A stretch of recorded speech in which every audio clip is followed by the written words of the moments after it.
In this video, you will learn how to remove formulas in Excel while keeping the values. First, select the column or range containing the formulas you wish to convert into static values. Click and drag over those cells. Next, right-click on any of the highlighted cells and choose Copy from the context menu. Now that your data is copied, it's time to paste it as values.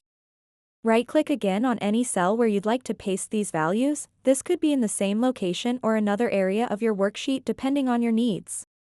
In this context menu, look for an option labeled Paste Special and click on it. A new dialog box will pop up displaying several options for pasting. Here's where it gets important: select values. After selecting values, click OK. And just like that, the formulas have been removed, leaving only their calculated results in place. This method is particularly useful when preparing reports or sharing spreadsheets where you don't want others modifying your calculations inadvertently. So that wraps up this tutorial. If you have any questions about this whole process, please let me know in the comments section below.